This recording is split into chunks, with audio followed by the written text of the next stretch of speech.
Last 1 இயர்ல almost 50 plus small பிஸ்னஸை நான் அனலைஸ் பண்ணேன். லைக் அவங்களோட இன்ஸ்டாகிராம் பேஜஸ், அவங்களோட வெப்சைட், அவங்க போடுற கண்டென்ட், அவங்க ப்ரைஸிங் பிளான் எல்லாமே நம்ம அனலைஸ் பண்ணோம். என்னோட இம்பார்ட்டண்ட்டான விஷயம் என்ன அப்படின்னா நான் 50 ப்ளஸ் பிஸ்னஸில் பாதி பிஸ்னஸ் வந்து ஃபெயில் ஆச்சு. எதனால அப்படின்னு பார்க்கும்போது தான் அப்படி ஃபெயில் ஆன பிஸ்னஸ் எல்லாமே காமனாக சில மிஸ்டேக்ஸை தொடர்ந்து பண்ணிகிட்டே இருந்தாங்க.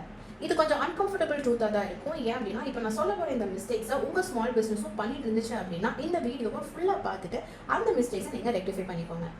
ஸோ ஸ்கிப் பண்ணாமல் பாருங்கள். ஃபர்ஸ்ட் மிஸ்டேக் என்ன அப்படின்னா எல்லாத்துக்காகவும் செல் பண்ணுறது. பெரிய மிஸ்டேக்கை நான் எதை கன்சிடர் பண்ணுறேன் அப்படின்னா my product is for every one அப்படிங்கிற டேக்ல செல் பண்ணுற திங்ஸ் தான். நான் சொன்னேன் இல்லையா ஃபெயில்டு பிஸ்னஸ், அதில் ஒரு எக்ஸாம்பிள் என்ன அப்படின்னா ஒரு கிளாத்திங் பிஸ்னஸ் தான். அவங்க கிட்ட ஒரு 2000 ஃபாலோவர்ஸ் இருந்தாங்க. அவங்களோட பயோவே எப்படி இருக்கும் அப்படின்னா trending clothes for every one அந்த மாதிரி தான் அவங்க பயோவே செட் பண்ணியிருந்தாங்க. அவங்க கிட்ட கிட்ஸ், லேடிஸ், ஜென்ஸுக்கு எல்லாத்துக்கும் வேணுங்கிற கலெக்ஷன்ஸ் வந்து அவங்க வச்சிருந்தாங்க. என்கேஜ்மெண்ட் பொறுத்த வரைக்கும் ஒரு 20 to 30 லைக்ஸ் தான் அவங்க கிட்ட இருந்துச்சு. பட் அதுக்கப்புறம் என்ன நடந்துச்சு அப்படின்னா அவங்களால ஒரு 8 மந்த்துக்கு மேலே சர்வைவ் ஆக முடியல. இன்னொன்று என்ன அப்படின்னா ஒரு டிஜிட்டல் மார்க்கெட்டிங் ஏஜென்சி. அவங்க என்ன பண்ணுறாங்க அப்படின்னா டிஜிட்டல் மார்க்கெட்டிங் ரிலேட்டடாக எல்லா சர்வீஸும் பண்ணுறோம் அப்படிங்கிற மாதிரி அவங்க ப்ரொமோட் பண்ணிட்டு இருந்தாங்க. Like SEO, ads, website, content, email, branding அப்படின்னு சொல்லிட்டு எல்லாமே நம்ம பண்ணுறோம் அப்படிங்கிற மாதிரி சர்வீஸ் கொடுத்துட்டு இருந்தாங்க. 1 இயர்க்கு மேலே அவங்களும் சர்வைவ் ஆகல. அண்ட் இன் பிட்வீன் அவங்க கிட்ட கிளைண்ட்ஸும் அந்த அளவுக்கு ஜாஸ்தியாக யாருமே இல்லை. நீங்கள் எல்லாத்துக்காகவும் ஒரு சர்வீஸ் ஒரு ப்ராடக்ட்டை வந்து நீங்கள் செல் பண்ணுறீங்க அப்படிங்கும்போது அது யாரையுமே ரீச் பண்ணாது. இது எப்படி ரெக்டிஃபை பண்ணலாம் அப்படிங்கிறத பார்க்கலாம். Digital marketing for all business அப்படின்னு ஒரு விஷயத்தை வந்து நீங்கள் செல் பண்ணுறீங்க அப்படின்னா ஒரு ரெஸ்டாரண்ட் ஓனர் வந்து உங்களை பார்க்குறாங்க அப்படிங்கும்போது ஓகே உங்களுக்கு வந்து ஹோட்டல் ரிலேட்டடாக நிறையா தெரியாது அப்படின்னு நினச்சிப்பாங்க. இதுவே வந்து ஒரு டாக்டர் உங்களை பார்க்குறாங்க அப்படின்னா ஹெல்த் கேர் ரிலேட்டடாக உங்களுக்கு என்ன தெரிஞ்சிருக்கும் அப்படிங்கிற மாதிரி மைண்ட் செட் அவங்களுக்கு வரும். இதுவே ஒரு லாயர் வந்து உங்களை பார்க்குறாங்க அப்படிங்கும்போது லீகல் டேர்ம்ஸ்லாம் உங்களுக்கு வந்து தெரிஞ்சுக்கிறது கஷ்டம் அப்படிங்கிற மாதிரியான மைண்ட் செட் உங்களுக்கு வரும். ஆஸ் எ ரிசல்ட் யாருமே உங்கள் சர்வீஸ் இல்லை ப்ராடக்ட்டை வாங்க மாட்டாங்க. இதுக்கு என்ன பண்ணணும் அப்படின்னா ஸ்பெசிஃபிக்காக ஒரு நீஷை டார்கெட் பண்ணணும். டிஜிட்டல் மார்க்கெட்டிங் ஃபார் ஆல் பிஸ்னஸ்ன்னு சொல்லாமல் இன்ஸ்டாகிராம் மார்க்கெட்டிங் ஃபார் ரெஸ்டாரண்ட்ஸ் அந்த மாதிரி ஸ்பெசிஃபிக் நீஷை வந்து டார்கெட் பண்ணணும். இப்படி நீங்கள் சொல்லும் போது ஒரு ரெஸ்டாரண்ட் ஓனர் வந்து உங்களை பார்க்குறாங்க அப்படின்னா கண்டிப்பாக ஓகே உங்களுக்கு நம்ம ரெஸ்டாரண்ட் ரிலேட்டடாக சில விஷயம் தெரிஞ்சிருக்கும், இல்லை ஒர்க் பண்ணியிருப்பாங்க, நம்மளும் இவங்ககிட்ட வந்து சர்வீஸ் கொடுக்கலாம் அப்படிங்கிற மைண்ட் செட் அவங்களுக்கு வரும். செகண்ட் மிஸ்டேக் என்ன அப்படின்னா ப்ராப்ளத்தை பற்றி பேசாமல் ஃபியூச்சர்ஸை வந்து செல் பண்ணுறது. லைக் ஆடியன்ஸ் வந்து ஏன் உங்ககிட்ட வரணும், ஏன் நீங்கள் சொல்கிற ப்ராடக்ட்ஸை வந்து அவங்க வாங்கணும், அதை பற்றி எல்லாம் பேசாமல் நீங்கள் எப்படி பண்ணுறீங்கிறத பற்றி மேக்ஸிமம் பேசுறது. எக்ஸாம்பிள் ஒரு ஃப்ரீலான்ஸ் கண்டென்ட் ரைட்டர் இருக்காரு. அவர் கிளைண்ட் கிட்ட தன்னை பற்றி எப்படி சொல்றாரு அப்படின்னா நான் வந்து ஒரு கண்டென்ட் ரைட்டர், நான் SEO பிளாக்ஸ் எழுதுவேன், அதில் வந்து கீவேர்ட்ஸ் வந்து உள்ள இன்டெகிரேட் பண்ணுவேன், அண்ட் இந்த டைம்குள்ளே என்னால் டெலிவர் பண்ண முடியும், இந்த மாதிரிலாம் சொல்கிறாங்க அப்படிங்கும்போது கிளைண்ட் என்ன நினைப்பாங்கன்னா ஸோ வாட் எல்லாரும் இதுதானே சொல்லுவாங்க அப்படிங்கிற மைண்ட் செட் அவருக்கு இருக்கும். இதுவே இந்த அப்ரோச்சை நீங்கள் வேற மாதிரி எடுத்துகிட்டு போகணும். உங்களோட பிளாக்ல வந்து 500 விசிட்டர்ஸ் வர்றாங்க அப்படின்னா என்னோட ரைட்டிங்னால 5000 விசிட்டர்ஸை 90 டேஸில் கொண்டு வர முடியும். என்னோட லாஸ்ட் கிளைண்ட்டுக்கு நான் ஆர்கானிக்காவே வந்து கூகுளில் ஹையர் ரேங்க் வந்து கொண்டு வந்தேன். இந்த மாதிரி அப்ரோச் நீங்கள் எடுத்துகிட்டு போனீங்க அப்படின்னா கிளைண்ட்டுக்கு வந்து ஓகே ஒரு வேல்யூபிளான பர்சன் அப்படின்ற ட்ரஸ்ட் உங்கள் மேலே வரும். இதில் என்ன டிஃப்ரென்ஸ் அப்படின்னா ஃபர்ஸ்ட் பர்சன் வந்து அவங்க என்னெல்லாம் பண்ணுவாங்க அப்படிங்கிறத வந்து சொல்கிறாங்க. இதுவே செகண்ட் பர்சன் வந்துட்டு அவங்க என்ன டிரான்ஸ்ஃபர்மேஷன் கொண்டு வர போகிறாங்க அப்படிங்கிறத பற்றி பேசுகிறாங்க. ஸோ எப்போவுமே நான் இதெல்லாம் பண்ணுவேன் அப்படிங்கிறத சொல்லாமல் நான் இதெல்லாம் பண்ணி இந்த ரிசல்ட் வந்து என்னால் கொண்டு வர முடியும் அப்படிங்கிறத நீங்கள் கான்சன்ட்ரேட் பண்ணணும். இன்னும் கொஞ்சம் கிளியராக எக்ஸ்பிளைன் பண்ணணும் அப்படின்னா அந்த ஃபெயில்டு பிஸ்னஸ்லேயே எடுத்துக்கலாம். அதில் ஒரு பிராண்ட் தான் வந்து ஒரு ஆர்கானிக் ஸ்கின் கேர் ப்ராடக்ட். அவங்க வந்து அவங்க எப்படி மார்க்கெட் பண்ணிக்கிட்டாங்க அப்படின்னா எங்ககிட்ட வந்து 100% கெமிக்கல் ஃப்ரீ ப்ராடக்ட்ஸ் இருக்கு, ஹேண்ட்மேட் ப்ராடக்ட்ஸ் இருக்கு, ஆர்கானிக்கான ஸ்கின் கேர் ப்ராடக்ட்ஸ் இருக்கு, இந்த மாதிரிலாம் அவங்க வந்து மார்க்கெட் பண்ணிட்டு இருந்தாங்க. இந்த மாதிரி சொல்ற ப்ராடக்ட்ஸ் மார்க்கெட்ல நிறைய இருக்கு. ஸோ இதை அவங்க எப்படி மார்க்கெட் பண்ணியிருந்திருக்கலாம் அப்படின்னா அவங்க ப்ராடக்ட் என்ன சொல்யூஷன் கொடுக்குதுன்னு கண்டிப்பாக அவங்களுக்கு தெரிஞ்சிருக்கும். ஸோ அந்த சொல்யூஷனை பேஸ் பண்ணி அவங்க மார்க்கெட் பண்ணியிருக்கணும். எக்ஸாம்பிள் இப்போ அவங்களோட ப்ராடக்ட் வந்து ஏதோ ஒன்று ஆக்னே வந்து ரிமூவ் பண்ணும் அப்படின்னா see results in 14 days or full refund, இல்லாட்டி before and after photos of real customer. இது ஜஸ்ட் உங்களுக்கு சேல்ஸ் மட்டும் இன்க்ரீஸ் பண்ணாது, உங்கள் ப்ராடக்ட் மேலே ஒரு ட்ரஸ்ட்டையும் இது பில்ட் பண்ணிட்டு இருக்கும். தேர்ட் மிஸ்டேக் என்ன அப்படின்னா ப்ரைசிங். நான் ஃபர்ஸ்டே சொன்ன மாதிரி இது கொஞ்சம் ஹார்ஷ் ட்ரூத் தான். ஏன் அப்படின்னா நீங்கள் ப்ரைசிங் வந்து ரொம்ப கம்மியாக வாங்கினாலும் தப்பு தான், அதே மாதிரி ரொம்ப ஜாஸ்தியாக நீங்கள் ப்ரைஸிங்கை செட் பண்ணியிருந்தீங்கன்னா அதுவும் தப்பு தான். இதுக்கு எக்ஸாம்பிள் ஒரு ஃபெயில்டு பிஸ்னஸ் கேஸ் ஸ்டடி வந்து நம்ம எடுத்துக்கலாம். ஒரு சோஷியல் மீடியா மேனேஜர் இருக்காரு. அவரோட மந்த்லி ப்ரைஸ் என்ன அப்படின்னா 3000 rupees. அந்த 3000 rupeesக்கு அவங்க என்னெல்லாம் சர்வீஸ் பண்ணுறாங்க அப்படின்னா 15 post, 5 reels, caption, hashtag, posting, மொத்தமாக ஒரு மந்த்துக்கு 24 hours வந்து ஸ்பெண்ட் பண்ணுறாங்க. உண்மையாக சொல்லணும்னா நைட் மேரான கிளைண்ட்ஸ் எல்லாமே வந்து அவங்களுக்கு கிடைக்க ஆரம்பிச்சாங்க.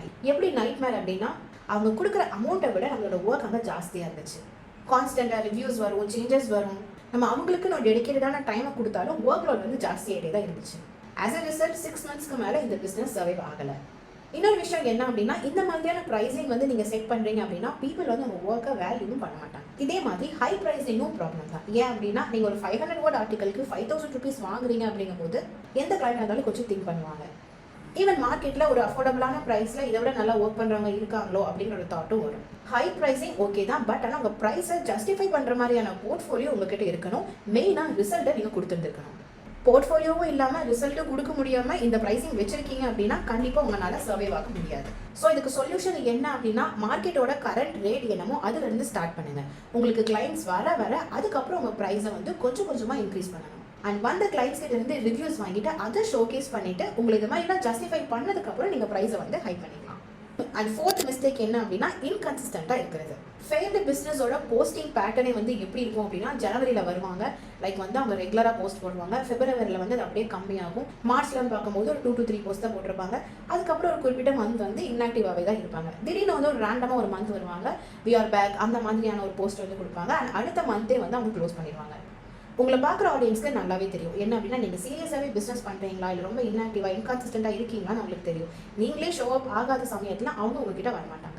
உங்களுக்கு ரொம்ப இன்ஸ்பயர் ஆகும்போது போஸ்ட் போட்டுட்டு, அது ரொம்ப குவாலிட்டியான ஃபோட்டோஸு, குவாலிட்டியான கண்டென்ட் அது எல்லாமே வந்து வந்ததுக்கப்புறம் போஸ்ட் போட்டுட்டு மந்த்லி 2 to 3 போஸ்ட் போட்டதுக்கப்புறம் திடீர்னு ஒரு 11th மந்த்தில் க்ளோஸ் ஆகிற பிஸ்னஸும் இருக்குது. ஸோ இதுக்கு என்ன பண்ணணும் அப்படின்னா, பர்ஃபெக்டாக இருக்கோ இல்லையோ அது எல்லாம் பார்க்காம இந்த டைமில் அப்படின்னா அந்த டைமில் ரெகுலராக போஸ்ட் போடணும். அண்ட் 5th மிஸ்டேக் என்ன அப்படின்னா, சிடிஏ இல்லாமல் இருக்கிறது தான். நீங்கள் ரெகுலராக கண்டென்ட் கிரியேட் பண்ணிகிட்டே இருக்கீங்க, போஸ்ட்டும் போட்டுட்ருக்கீங்க, ஆனால் அதுக்கப்புறம் பீப்புளை என்ன பண்ணணும் அப்படின்னு சொல்லாமல் விடுறது ரொம்ப பெரிய தப்பாக தான் இருக்கும். ஸோ பீப்புளை உங்கள் போஸ்ட்டை பார்த்ததுக்கப்புறம் என்ன பண்ண வைக்கணும் அப்படிங்கிறதையும் நீங்கள் உங்கள் போஸ்ட்டில் வந்து மென்ஷன் பண்ணியிருக்கணும். ஏன்னா நியூ கலெக்ஷன் சொல்லி ஒரு போஸ்ட் ரெடி பண்ணிட்டீங்க, DM to order, shop now, இல்லை அந்த ப்ராடக்டோட ப்ரைஸ் இது எதுவுமே இல்லை அப்படின்னா உங்கள் போஸ்ட்டுக்கு லைக் வருமே தவிர சேல்ஸ் வராது. ஸோ எந்த மாதிரிலாம் சிடியை வந்து நீங்கள் ஆட் பண்ணலாம் அப்படின்னா, DM interested to order, link in bio to shop, save this post for later, tag someone who needs this, follow for daily tips, comment yes if you want the template. And இன்னொரு முக்கியமான விஷயம் என்ன அப்படின்னா, ஒரு போஸ்ட்டுக்கு ஒரு சிடியை மட்டும் கொடுங்க. நிறைய சிடியை நீங்கள் கொடுக்கும்போது வர பீப்புளுக்கு என்னெல்லாம் ஆக்ஷன் பண்ணணும் அப்படிங்கிற ஒரு கன்ஃபியூஷன் வந்து அங்கே இருக்கும். அண்ட் லாஸ்ட் மிஸ்டேக் என்ன அப்படின்னா, நெட்வொர்க் இல்லாமல் இருக்கிறது. உங்கள் பிஸ்னஸில் எல்லாமே நீங்கள் தனியாக பண்ணணும் அப்படின்னு நினைக்கக்கூடாது. உங்களுக்கு எதாவது ஹெல்ப் வேணாலும் இல்லை உங்கள் சேல்ஸை இன்க்ரீஸ் பண்ணுறதுக்கு ஐடியாஸ் வேணாலும் உங்களோட நெட்வொர்க்கில் இருக்கிற பீப்புள் கூட கனெக்ட் பண்ணணும். மேக்ஸிமம் ஃபெயில்டு பிஸ்னஸில் எப்படி இருக்கும் அப்படின்னா, அங்கே மித்த பிஸ்னஸ் பீப்புள் கூட பேச மாட்டாங்க, ஒரு கொலாபரேஷனோ இல்லை ஒரு என்கேஜ்மெண்ட்டோ அங்கே எதுவுமே நடந்திருக்காது. உங்கள் நெட்வொர்க் ரிலேட்டடான பீப்புள் கிட்ட போய் டேக் பண்ணுறதோ இல்லை அவங்களோட போஸ்ட்டில் வந்து கமெண்ட் பண்ணுறது, இந்த மாதிரியான நெட்வொர்க்கிங் வந்து பண்ணலாம் அப்படின்னா லாங் லாஸ்டிங்காக நம்மளால சர்வைவ் ஆக முடியாது. ஸோ இதை வந்து கிளியர் பண்ணணும் அப்படின்னா உங்களை மாதிரியே பிஸ்னஸ் பண்ணுறவங்க கூட கனெக்ட் பண்ணணும், ஈவன் கிராஸ் ப்ரோமோட் கூட பண்ணிக்கலாம். ஸோ நெட்வொர்க் கிரியேட் பண்ணுறது மூலமா நமக்கு என்ன நல்லது நடக்கும் அப்படின்னா, உங்களுக்கு நிறைய ரெஃபரன்ஸ் கிடைக்கும், உங்கள் கிரெடிபிலிட்டி வந்து ஜாஸ்தியாகும், நிறைய புது புது விஷயத்தை வந்து கற்றுக்கலாம். அண்ட் முக்கியமாக நம்ம எதிர்பார்க்காத இடத்துல இருந்து நிறைய ஆப்பர்ச்சுனிட்டிஸும் நமக்கு வரும். That's it. நம்ம ஸ்டார்டிங்லேயே சொன்ன மாதிரி நம்ம அனலைசிஸ் பண்ண ஸ்மால் பிஸ்னஸ் ஓனர்ஸ் பாதி பேர் இந்த மிஸ்டேக்ஸ் வந்து பண்ணியிருந்தாங்க. ஆனால் மித்த பாதி பேர் இதை பண்ணலையான்னு கேட்டால் அவங்களும் இதை தான் பண்ணியிருந்தாங்க. ஆனால் அவங்க ஏன் சக்சீட் ஆகுறாங்க அப்படிங்கும்போது ஒரே விஷயம் தான் என்ன அப்படின்னா, இந்த மிஸ்டேக்ஸ் எல்லாமே அவங்க ஃபிக்ஸ் பண்ணிக்கிட்டாங்க. ஸோ உங்கள் ஸ்மால் பிஸ்னஸும் இதே மாதிரியான மிஸ்டேக்ஸ் தான் பண்ணிட்டு இருக்கீங்க அப்படின்னா இப்போவே நீங்கள் ஃபிக்ஸ் பண்ணிக்கோங்க. அண்ட் இதுக்கு ஹெல்ப் பண்ணுற மாதிரியான ஃப்ரீ ரிசோர்ஸஸ் கமெண்ட்ல பின் பண்ணியிருக்கேன், கண்டிப்பாக அதை டவுன்லோட் பண்ணிக்கோங்க. இந்த வீடியோ உங்களுக்கு பிடிச்சிருந்துச்சு அப்படின்னா லைக் பண்ணிட்டு சப்ஸ்கிரைப் பண்ணிட்டு உங்கள் ஃப்ரெண்ட்ஸ் கூட ஷேர் பண்ணுங்க. See you in the next one.